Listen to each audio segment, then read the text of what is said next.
boa noite, amigos. Sexta-feira, 26 de abril de 2024, estamos na Escola de Música Musicarte. Dentro de alguns instantes, dará-se início a um belíssimo recital. Acompanhe as imagens. Agora nós vamos falar com o professor Tadeu Almeida, que é o motivador, o incentivador de tudo isso que acontece aqui na Musicarte, juntamente com a Juliana Pimentel, a sua esposa. E dentro de alguns instantes vai começar aqui um belíssimo recital. Tadeu, fala um pouquinho sobre o repertório, sobre os ensaios e as suas expectativas e o que o nosso público pode acompanhar daquilo que os seus alunos, seus discípulos prepararam para esse recital. Bom, boa noite. É uma alegria ter vocês novamente aqui no nosso espaço, na Musicarte. Hoje a ideia é fazer um recital familiar, né? De trazer os músicos que são descendentes de açorianos, como o padre Melo, com muita alegria, né, Ana? Ana também vai se apresentar hoje, vai apresentar algumas músicas e a gente vai apresentar um repertório variado, bem eclético, mas com piano solo apenas. Excelente. E isso que o Tadeu está falando sobre os Açores, porque estamos no mês de abril, é o mês de Padre Melo. Hoje, dia 26, amanhã, dia 27, seria a data que ele completaria 161 anos. Então, é um mês de muita cultura, literatura, música, teatro, né? Em toda Bom Jesus. Um encontro de famílias acontecendo hoje aqui na Musicarte. Acompanhe as imagens. Boa noite a todos. Boa noite. Uma alegria estar nesse encontro de amigos, de família, de pessoas tão queridas e especiais para a gente celebrar um aniversário, né, de um personagem importantíssimo na nossa história, que foi o Padre Melo, que amanhã completaria seus 161 anos de nascimento. Padre Melo, como todos já sabem, açoriano, e hoje eu fiz assim um convite bem pontual mesmo para descendentes de açorianos. Descendentes de Francisco Lourenço Borges, eu, Alexandre e Arthur, nós três que vamos apresentar hoje. E nós vamos tocar piano, né? O nosso repertório inteiro é voltado para o piano. E a Ana também, minha filha. Que graça! Precisa de mim? Não posso esquecer da Ana, né, minha filha? Mais entusiasmada. Exatamente. Então, assim, o repertório, a gente vai ter um repertório bem eclético. Né? A Ana vai fazer algumas canções infantis, né? Ao piano comigo. A professora dela é a Juliana, mas ela vai tocar comigo, né, Juliana? Se a Juliana quiser mudar de ideia também, pode fazer. Juliana também é descendente do mesmo Francisco Lourenço Borges. É assim, né? Aqui no Bom Jesus, como na live, né, do professor Márcio, nós vimos que a ideia, né, de Padre Melo era fazer de Bom Jesus como um outro Açores, né? E eu tenho andado pesquisando algumas coisas relacionadas ao piano em Açores. O piano em Açores, a gente pode entender que, pelo que eu tenho buscado, é o arquipélago mais pianístico que temos no planeta. É mesmo? Olha De só. todos os arquipélagos que temos, o Açores é um arquipélago que tem mais movimento pianístico.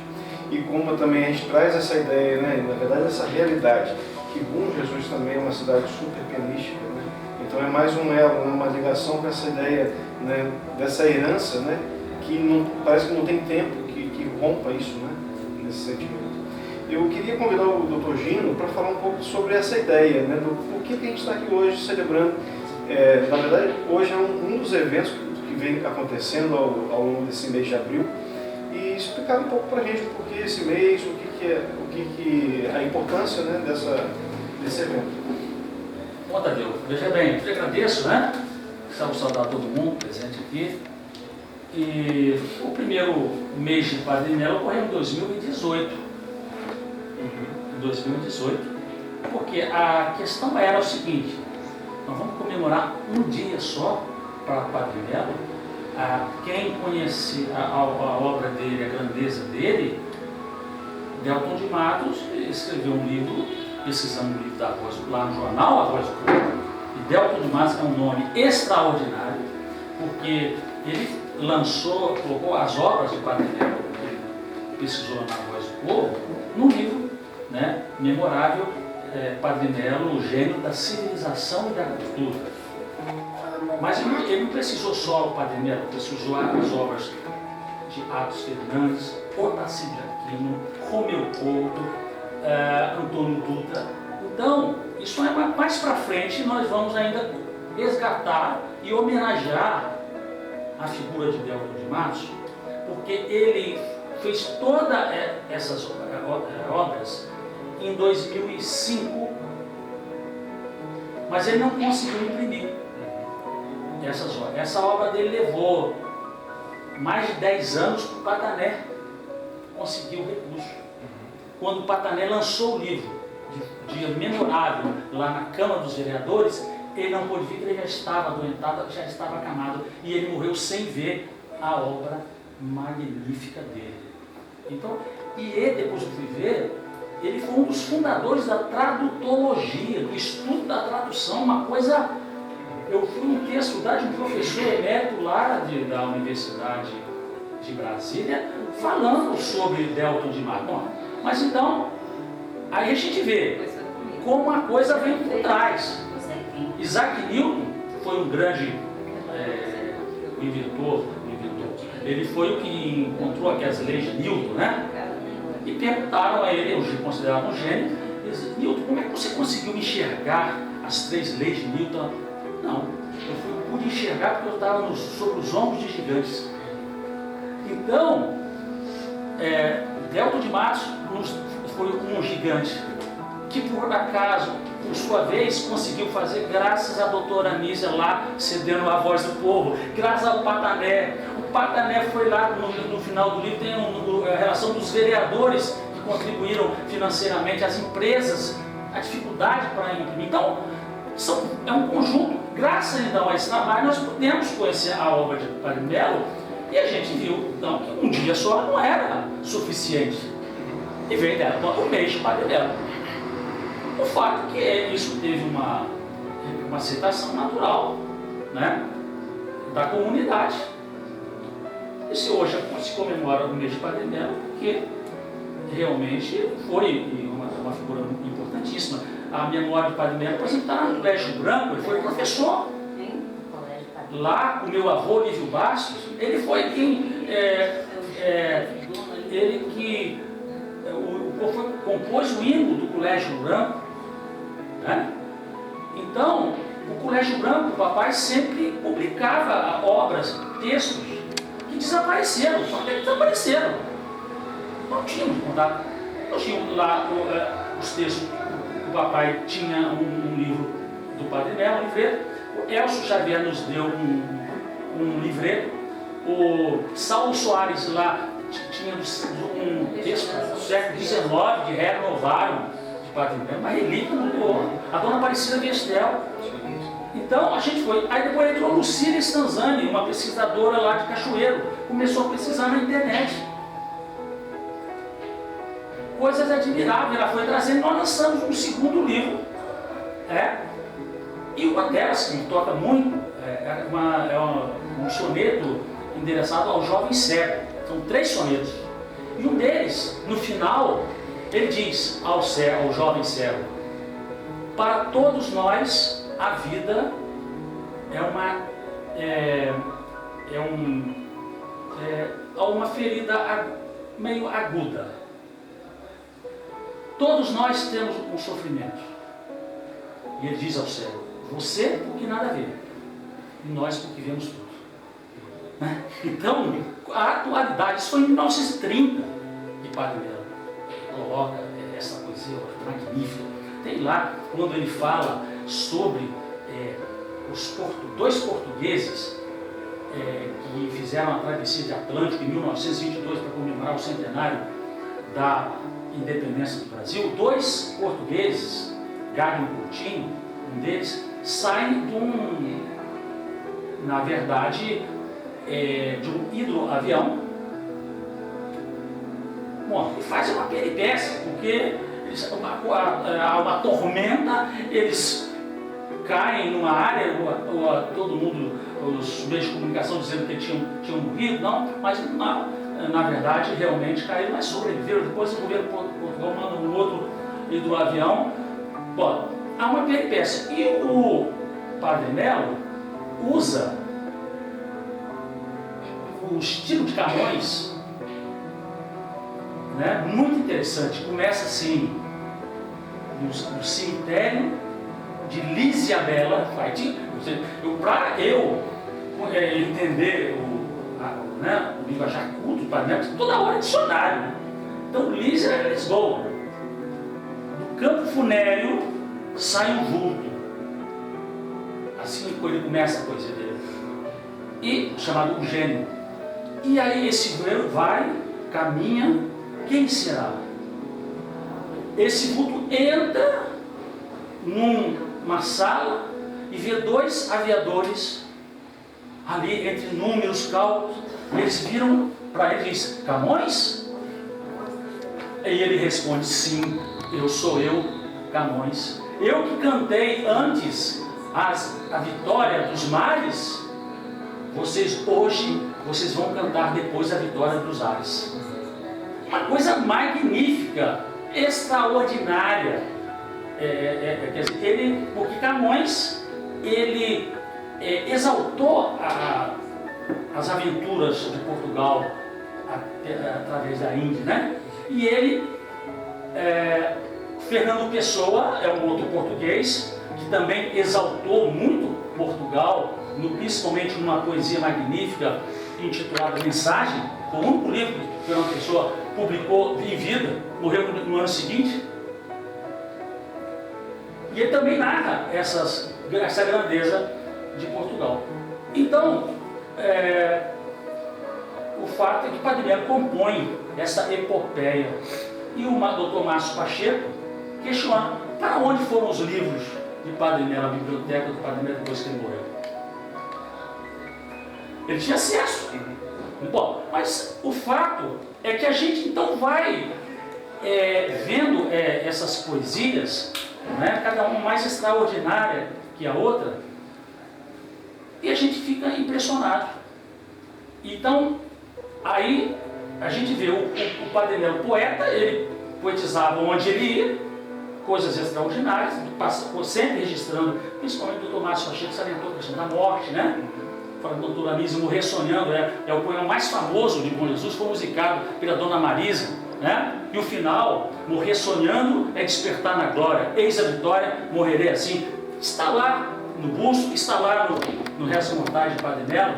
Eu achei importante registrar isso para os jovens, para trazer cultura um pouco, né? Para o jovem terem esses versinhos, né? E é uma poesia tradicional nossa, típica portuguesense. E às vezes é preciso de pessoas de fora para reconhecer e valorizar, porque às vezes a gente mesmo não se valoriza, não reconhece. E aí a gente vê, por exemplo, aí agora eu vou colocar aqui o papel que o Tadeu e a sua esposa Juliana fizeram com a Musicarte, né? Criando a Musicarte. Quantos alunos jovens, pais, estão aqui aprendendo, se dedicando à música? Uma coisa extraordinária. E veio lá da Dona Marisa, e depois veio lá da Dona Nina, veio lá da Anísia, veio lá do Padre Melo, que a Dona Nina era musicista lá. Então a gente vê hoje essa grandeza da Musicarte, e a gente se emociona, cara. A gente se emociona, porque o que a gente deseja é uma sociedade culta, uma sociedade civilizada, não é? Onde haja respeito entre as pessoas, não é? E isso nós não vemos hoje na nossa sociedade. Pelo contrário, porque existe hoje uma indústria cultural, e essa indústria cultural, que ninguém questiona, ninguém fala, ela impõe a marginalização das pessoas, a marginalização intelectual. Eu estava no carro com um colega meu dirigindo para mim, agora é mesmo, estou ouvindo uma música lá que coloca um palavrão, foi, mude essa estação. É possível nós, em consciência, aceitar em nome de uma democracia, em nome de uma liberdade, essa imposição, essa liberdade de opinião, de expressão? Não. Então, o que eu quero dizer é que nós estamos hoje num desafio, não só em Bom Jesus, mas aí eu me socorro com o meu Tolstói. Se você quer ser universal, planta a sua aldeia. Nós vamos trabalhar na nossa aldeia. E a gente faz a transformação com ações como essa, quando vocês criam essa escola de música, você traz criança, traz família inteira. Você está transformando, você está fazendo uma evolução cultural com base na sua tradição. Assim como eu sou fruto da tradição da minha família. Né? Minhas irmãs, por que nós somos apaixonados de copiar uma cultura? Porque nós somos, é um legado que nós trouxemos do nosso antepassado, né? Nós temos a Alba aí, por exemplo. Você vai ver os antepassados da família Travasso. Também é a mesma coisa. Lá só tem gênio, né? Gênio loucos, né? Também, né? Mais loucos. Mas pessoas que fazem acontecer. Raul Travasso, um homem nacional. E eu não vejo, às vezes, as pessoas dando uma valorização adequada. Como é que o Raul Travasso é um personagem nosso, bom jesuísta, né? Porque é nascido,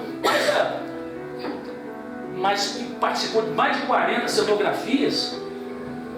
Pô, ele tem que ser nome fazendo a cenografia das mais importantes, não é? O dinheiro é nosso, foi lá, construiu lá a capela de nosso recursos próprios, mas são exemplos de grandes valores. Bom, falei demais, mas eu quero, em síntese, eu acho que a comunidade inteira percebeu que o mês de abril, mês de padroeiro, é mês de cultura. Eu acho que é isso, de nós aplaudirmos vocês, de agradecer, parabenizar pelo que você está fazendo, Tadeu, com a sua esposa, com toda essa criançada, com essas famílias todas. Eu acho que é o que o Padre Melo também almejava, é o homem da cultura, da evolução cultural. E vamos cantar a nossa aldeia, vamos formar a nossa aldeia, não é? Não adianta a gente ficar perdendo tempo em bate-boca aqui, bate-boca lá, que não leva a nada. O que transforma são as ações. Quando você for na escola, quando você traz as crianças, você dá aula, inclusive para minha irmã Paula, né? Aprendendo lá, comprou o piano lá, a Paula, minha irmã, comprou o piano por sua causa. Né? Eu pedi para ela filmar lá, filma tocando aí para eu ver, não. E só filmo só o piano. E na época da pandemia, né?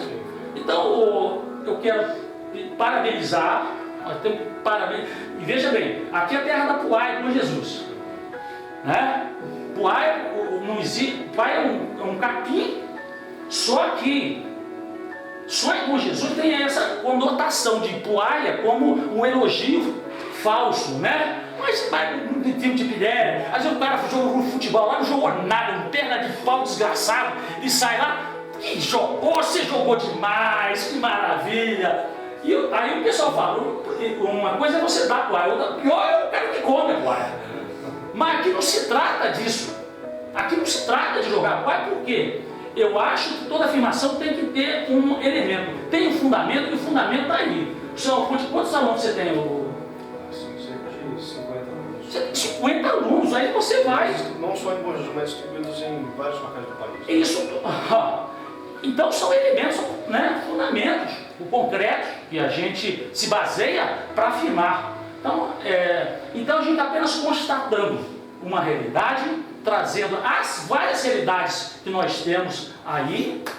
E o Padre Melo é isso, é da comunidade, é da sociedade, da cultura. E parabéns a você, Tadeu, sua esposa, pelo magnífico trabalho. Tá? Obrigado, Gino. Obrigado. Eu tive a aventura de entrevistar a Dona Iole. Eu tive esta aventura. Parece que eu estou vendo nesse momento. Ela muito delicada, a cabecinha branquinha, sabe? E sentadinha o tempo todo conversando comigo e sentadinha no banco do piano. A banqueta do piano. Aí ela, por que você quer essa entrevista e tal? Eu falei, Dona Iole, eu queria, sabe, porque me disseram que a senhora conviveu, né, com o Padre Melo lá na igreja e tal. Aí ela foi contando várias passagens, eu anotando, e aí teve um fato, não está nesse livro, fato muito interessante que a fala, doutor, sua fala me trouxeram, sabe, a lembrança. Muito querida, poxa. Ela tocava o órgão lá no lugar, lá naquela parte alta da igreja matriz, do coro, né? E tinha, o coro era misto, tinha os homens e tinha as mulheres. Bom, ela estava tocando um dia e era a música da finalização da missa. Aí o Padre Melo pegou, né, tudo que ele precisava levar, eu não sei para onde, sabe, levar. Aí ela fez essa postura, ele estava saindo, aí ele parou, ficou todo mundo espantado e, segundo ela, tinha um vozeirão espetacular. Ele não precisava de microfone. Quer dizer, dito por uma musicista, veja a potência da voz desse sacerdote. Aí, estou aguardando a finalização correta do hino. Ela voltou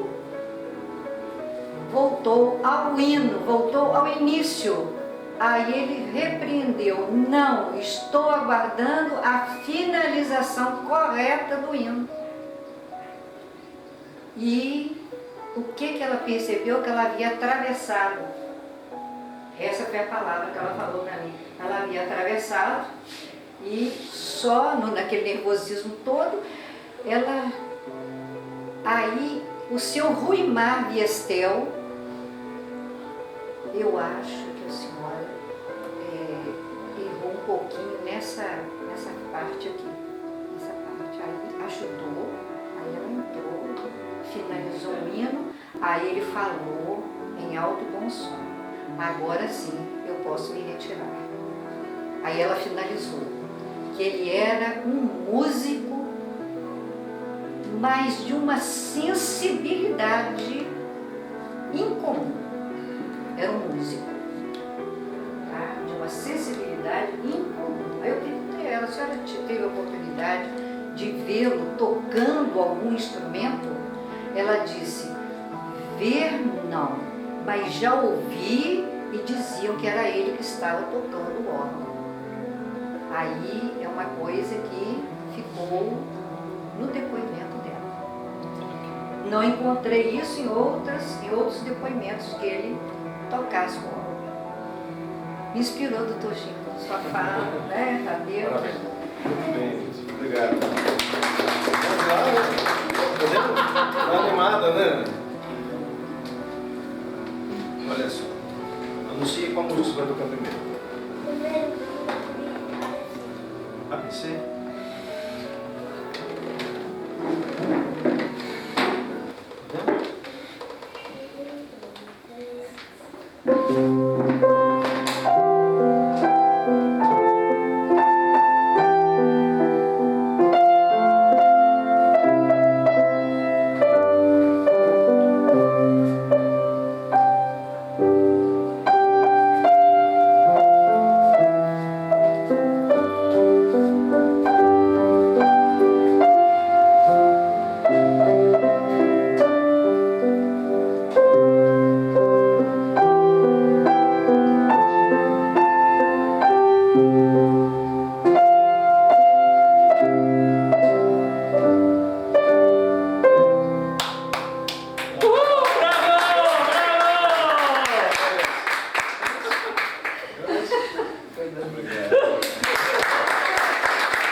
Mi, Ré, Dó, que é Mary Had a Little Lamb, não é isso?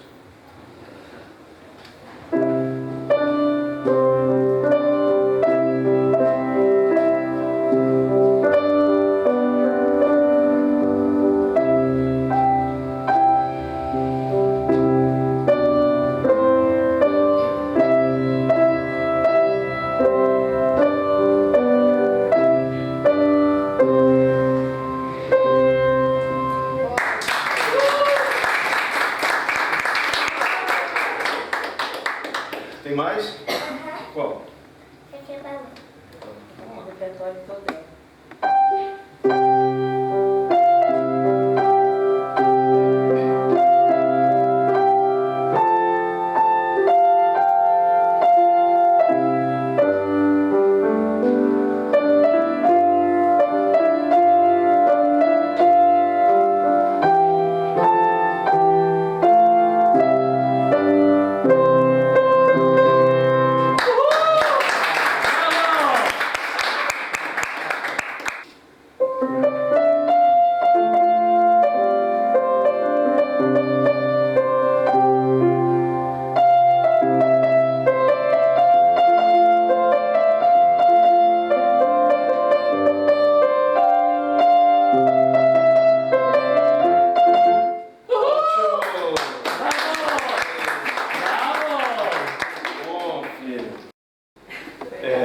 O Alexandre vai apresentar primeiro duas músicas de autoria dele. Ó, Vocês duas? Sim. Duas músicas, é o compositor também. Que isso? Isso aí, exatamente. Compôs. E com muita inspiração. Você pode falar das suas músicas, das suas ideias. Você passa para mim? Posso?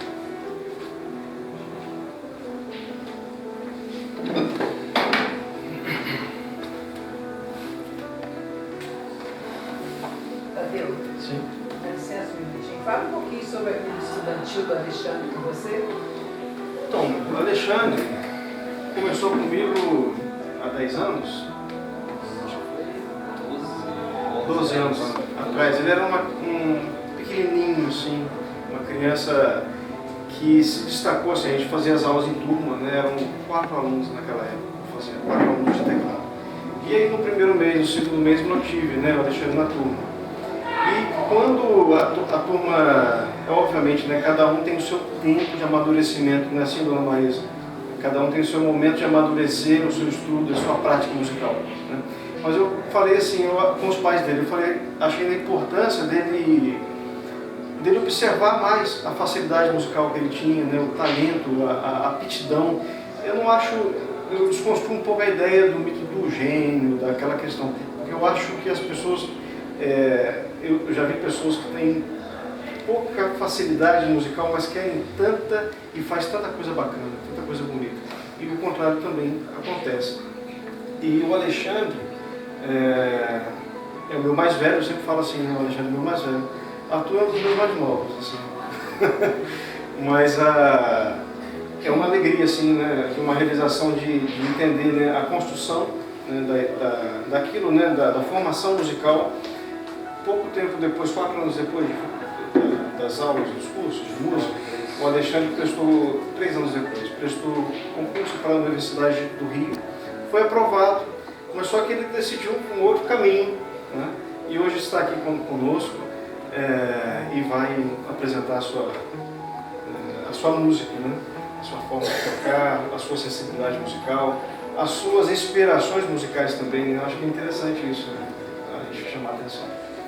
A primeira música que eu vou tocar se chama Nostalgia e Gratidão. Eu já expliquei uma vez sobre ela, né? Mas a gente esquece, né? Para quem já ouviu, vai ser novo de novo. Então, nasceu de um improviso, em 2018, né? E tem uma sonoridade meio assim de filme, mas eu também usei bastante, né, do conhecimento, na verdade, que eu aprendi com o Tadeu, né, da música clássica, né? Usei um pouco do conhecimento que eu tinha de Bach, né? Tal, Beethoven. Mas eu perguntei que sentimento que aquela música expressava, né? Que eu tinha improvisado. E aí eu percebi que era assim, uma alegria e uma tristeza ao mesmo tempo, né? E o movimento das notas que vão e vêm toda hora dá uma ideia assim, de flashes de memória, né? Então eu falei, bom, isso aqui expressa nostalgia, né?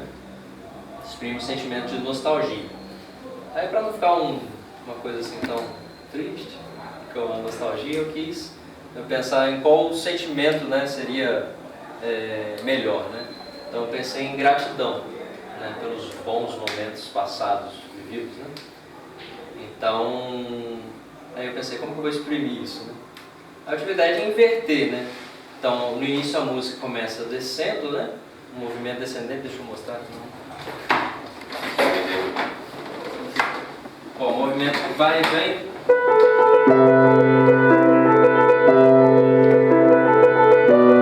Cada nota uma cena, depois outra cena. Enfim. Aí esse movimento sempre descendo.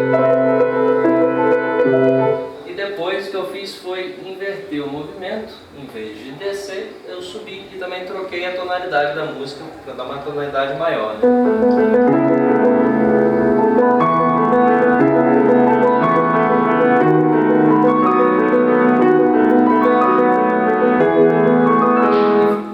Começa a subir, enfim, essa é a ideia. Então ela tem um primeiro momento onde exprime nostalgia, a metade para e troca para o sentimento da...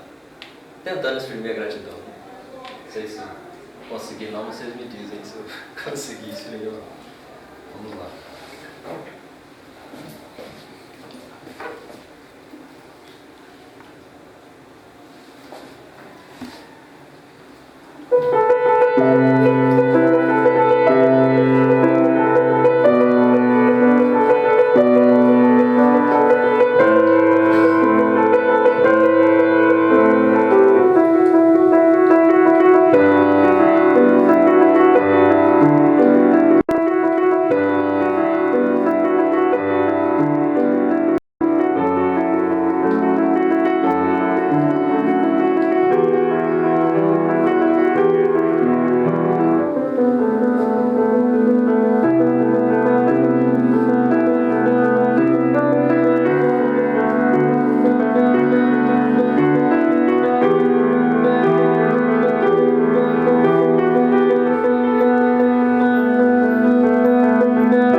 segunda música, o nome já é sugestivo, vai dar a ideia de qual foi a ocasião, né, para fazer essa música. Mas o nome da música é Um Amor Não Correspondido. Eu acho que assim,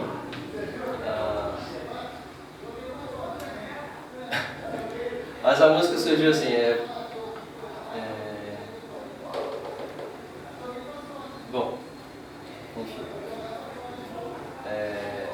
surgiu em meio às lágrimas, né?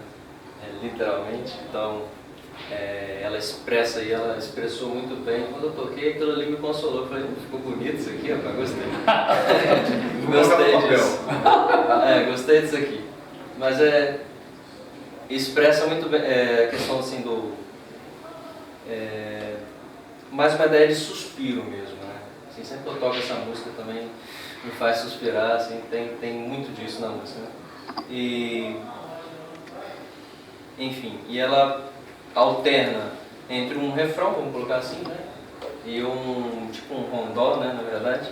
Você tem uma parte fixa, né? E vai variando, onde tem ali a ideia de uma esperança, de que a coisa desse certo, né? Que o relacionamento desse certo, mas sempre volta no refrão que é não dá certo, né?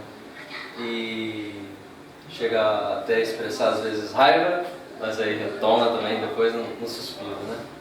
E por fim a coisa morre, né? Termina num acorde menor, né? Bem triste. E aí posteriormente, né? Acho que ano passado que eu fiz a segunda parte, né? Como se fosse a continuação da história. Então é uma história de superação. E daí eu já passo para um acorde maior, né? Troco mais ou menos a mesma ideia, né? Trocar a tonalidade, passo para um acorde maior e aquilo que me inspirou essa mudança, né? Acorde maior e movimento ascendente também. Mesmo ideia e termino feliz. Essa é a ideia. Vamos lá.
Profissional dessa, hein? Pois é. Cheio de emoção. Parabéns, Rita. Incrível, né? É da nossa aldeia, hein? Você compôs isso tudo aí? Uau! Aqui, ó, por favor. Vamos lá. Mais um para o nosso álbum. Foto histórica. Maravilha. Agora, um dos meus alunos mais talentosos, Arthur Borges. Facilidade musical, assim, de uma... eu já conversei muito sobre isso com ele. É muito nato dele, né? A música, a memória tátil, a memória visual, auditiva dele é muito grande. É impressionante. Ele vai tocar pra gente o Arabesco 1, não é isso? Do Debussy. E vai nos fazer dar mais voltas, né? Vai fazer a gente dar mais voltas nessa ideia do arabesco mesmo, né? Então, com vocês, Arthur.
né?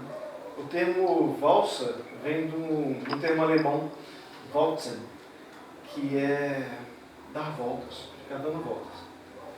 E inspirado aqui na Dona Marisa, eu vou trazer algumas valsas, né, que a gente começou mês de abril, mês de padre, com valsas no dia 5 de abril, com recital organizado pela Dona Marisa. E eu vou tocar algumas valsas aqui da época do padre, de compositores brasileiros do século XIX, que também viveram um pouquinho mais até o século XX, que são eles o Anacleto de Medeiros, o Ernesto Nazaré, a Chiquinha Gonzaga. Daí para tocar mais, mas eu acho que o tempo já nos exige não tantas obras. Mas eu acho importante tocar uma valsa que é do nosso conterrâneo de Itaperuna, obviamente toda a nossa região, José Carlos Giero.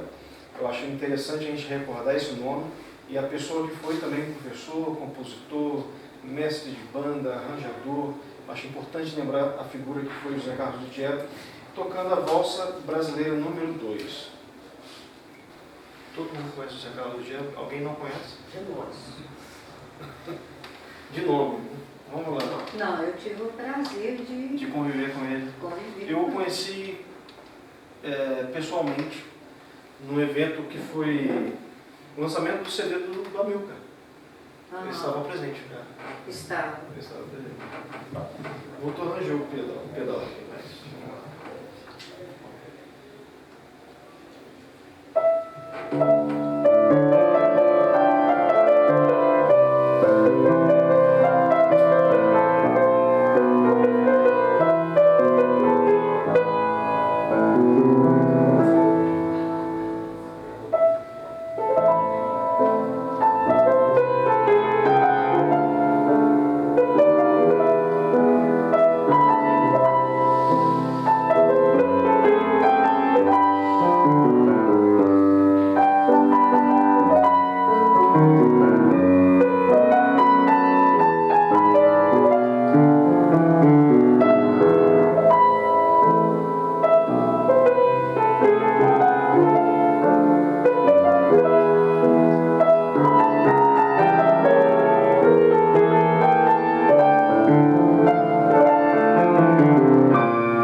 muito Valdir Azevedo, Pedacinho do Céu, né?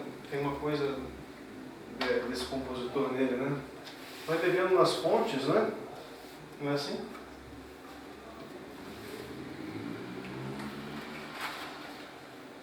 Valdir Azevedo era uma das paixões do Amilcar Gonçalves. Tocava muito das suas composições. Cananéia, da Chiquinha Gonzaga.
padre costuma ouvir, né, confissão, confidências, né, guarda segredos. Foi lembrado, né, que nos escritos localizados em Portugal, as cartas do padre, certamente quem as enviou para Portugal teve o cuidado de averiguar se não havia nenhuma confidência naquelas cartas. Eu fiquei na dúvida também se ele pegou um punhado, né, de coisas e saiu sem ver o que era. Quem sabe tudo estava lá. Eu fiquei nessa dúvida, entendeu? Alfarrábios, né? Que eles chamam lá em Portugal. Os alfarrábios. Vamos lá atrás dos alfarrábios lá em Portugal. Exato. Então, lembrando essas confidências do Ernesto Nazaré, uma obra de 1913.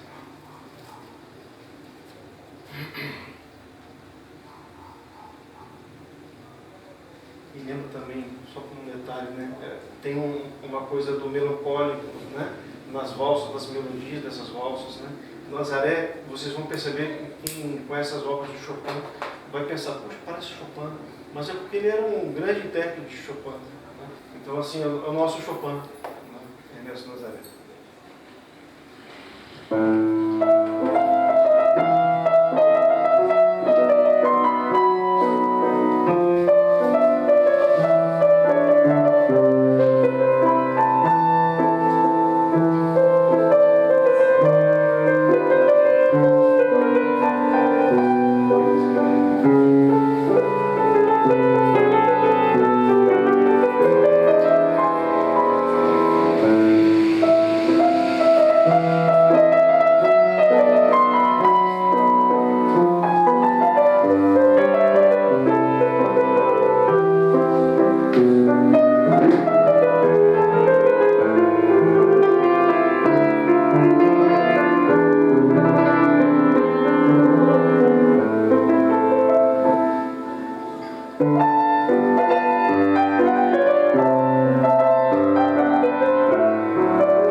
de Beethoven. Vocês vão perceber que lembra um pouco da Quinta Sinfonia. É um opus 6, um opus muito das primeiras obras, né, no seu catálogo, a gente pode pensar assim. É um Beethoven bem clássico ainda, não um Beethoven já romântico, nem nada disso. E eu vou tocar 4 mãos com o Alexandre.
Estamos encerrando aqui na Escola Musicarte mais um belíssimo recital, e uma das brilhantes apresentações que tivemos aqui foi de Alexandre Bartolazzi, e diga-se de passagem, com 2 composições próprias, que foi uma belíssima surpresa para o público presente aqui hoje.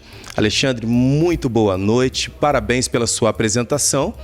e muito obrigado pela surpresa de que você nos presenteou com 2 composições próprias. Fale um pouquinho, em síntese, sobre a sua trajetória na música. Você já falou um pouquinho ali no vídeo e também sobre essas 2 composições que você apresentou hoje. Boa noite. Boa noite. Primeiramente, eu que agradeço que você tenha apreciado, né, a minha música. Excelente.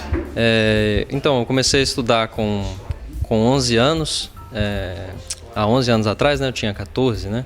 Então, inicialmente, na verdade, foi uma coisa assim que... Você já começou no piano? Eu comecei com o teclado, estudando teclado na paróquia, o Tadeu dava aula, né? E foi uma coisa assim, a princípio eu não queria estudar piano. Ah, você não queria? Eu tinha feito um tempo atrás um mês de violão, mas não me adaptei ao instrumento. E foi uma coisa assim, começou as aulas e aí meu pai falou, você vai fazer a aula de teclado. Eu falei, não, mas tal. Livre, espontânea pressão. Livre, espontânea pressão. Eu falei, não, mas não quer, não sei o quê, quer forçar. Mas aí eu comecei a pensar na ideia, né? E vi que o instrumento ele era assim, apto para tocar quase qualquer repertório, né? Então, mesmo música de orquestra, a gente consegue tocar no piano, né? Então, eu gostei da ideia e aí comecei e o Tadeu me incentivou, né? Que continuasse a estudar e prestei vestibular, né? 3 anos depois ali, para a Unirio.